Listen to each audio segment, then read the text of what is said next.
Hello and welcome back to the Book Station, and welcome back to part 3 of my adult colouring book videos. In the first part I talked about which adult colouring books I own and when I bought them and why. The second part I talked about and showed you the completed pictures that I've done in the books. And in this part I'm going to talk about my methods for colouring. So I'm going to take you through because I've used a few different methods in a few different books. So when I bought this book, this was kind of like the book I bought to see what all this adult colouring was about and whether I enjoyed it and stuff like that. And for these pictures, I will show you one. For these pictures, I used just plain old Sainsbury's pencils, colouring pens even, colouring pens. And they are really nice. They have a really nice tip, which is actually very streamlined. If I put it against my black shirt, you can see they're very streamlined tips, and they give off a lot of ink. They're very inkful, and yeah, they're a very nice feathery soft tip. Don't know if you can see that, but yeah, these actually work really well, and I've had these for a while now and I never had a problem with them. It's just that sometimes these colours are lighter than other colours that you might buy, if we're talking about professional colouring pens and stuff like that. So yeah, that's one method I've been using, and that was just in the first book.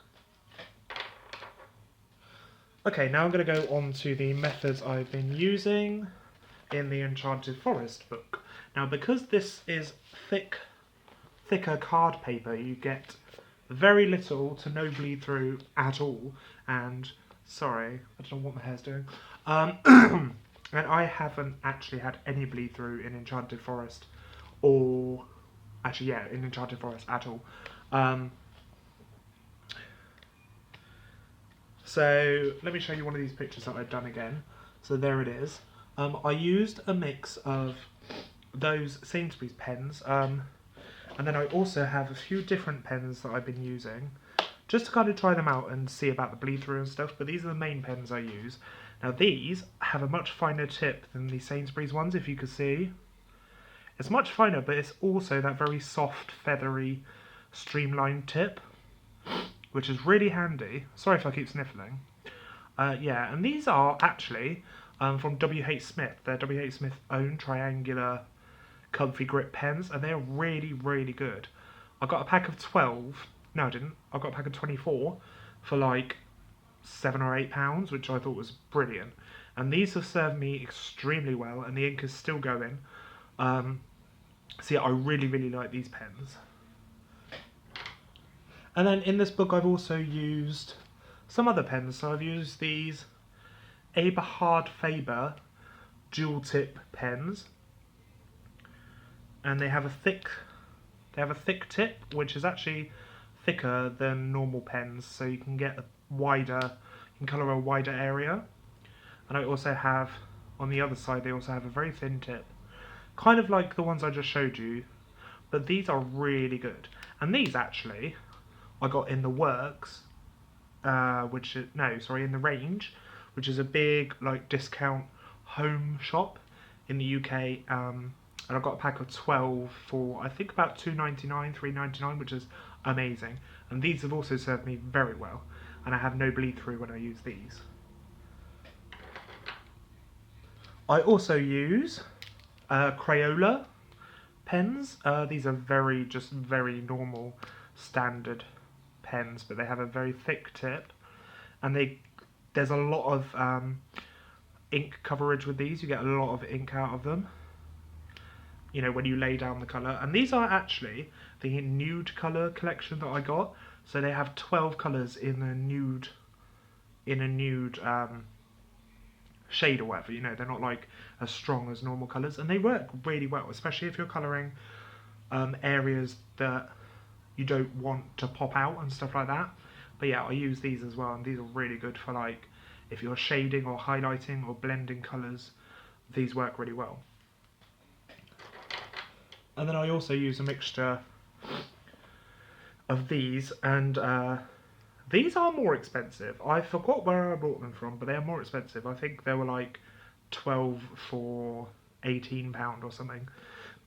But these are fine liners and they are extremely thin. Extremely thin.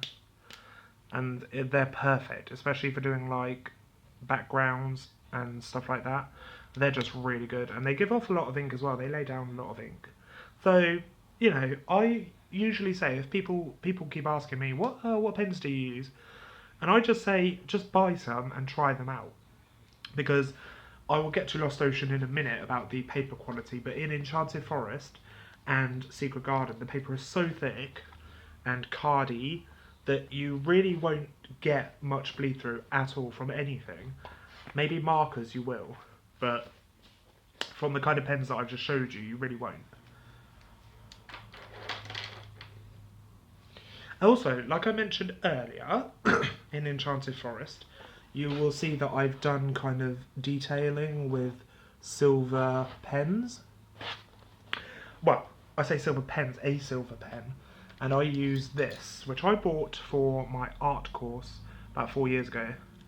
This is a Pilot Supercolor pen, and it is extremely powerful. If you look at the nib, it is huge, and it gives off a really good colour, and it has what we call a retractable sugar. It did have a retractable nib, but I just lost it on the floor, so I'm going to pick that up later. But yeah, that's what I use for the silver highlighting and detailing in Enchanted Forest. And also, if I want to go over some finer detail, I just use this Papermate Flare. It's a medium flare nib, and it's extremely thin, and it's just like an outlining pen. So I also use that one. Okay, and then moving on to Lost Ocean. Like I said, I was going to talk about the paper quality, and I will. In Lost Ocean, Secret Garden and Enchanted Forest are both published by a company called Lawrence King, which is the company that uses the thick paper. But this book is published by Virgin Media, and the publishers can choose the density of the paper they use. So I figured that this paper is much, much thinner than the others, which isn't a good thing. I'll show you what I mean. So without putting too much thought into it, I started colouring this seahorse, as you could tell, with fine liners.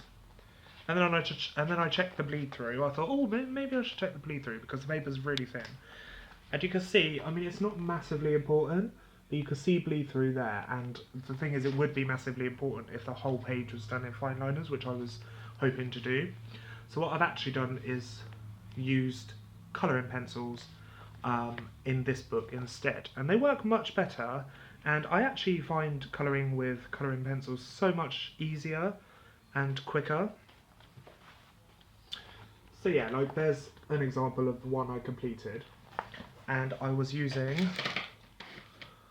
Staedtler's Norris Colour Collection. There's 24 of these, and they're $9.99, and these are really good. They have like a very, very strong lead, which is break resistant unless you like drop them, and the colours are really good. And there's a really good wide variety and range of colour in here, and different shades of different colours. And they are also hexagon, and they are also soft grip. So when you're using them, you don't have to press hard, which I love. And I just love these pencils. I think they're brilliant. Sorry, all the pens are dropping. And if I go back to this picture, I'll just show you something. If I can find it again. As you can see, I don't know if you can see, there's also metallic pen that's been used in here. Not silver, but metallic, i.e. these. And these are W.H. Smith's own as well. They are brilliant. They give off such a good metallic colour. They dry much clearer than they lay down, but the colour is just absolutely fantastic, and the ink flows really smooth, and I just love these. That's how I've done the finer detail on that picture. So yeah, thank you for watching the third part of my videos, and thank you if you've watched part 1 and part 2 as well. I will link both of those below. Please let me know if you have any views on what I've said about colouring books and the methods and all that stuff. And let me know if you like this video by giving it a thumbs up. And let me know if you want me to do any more about adult colouring books or colouring methods, because I would love to, because I literally colour like every day. So I'd love to be able to share that with you more. So yeah, thank you for watching this video. Like I said, please give it a thumbs up, leave a comment, check out parts 1 and 2, and I will see you all again very soon. Goodbye.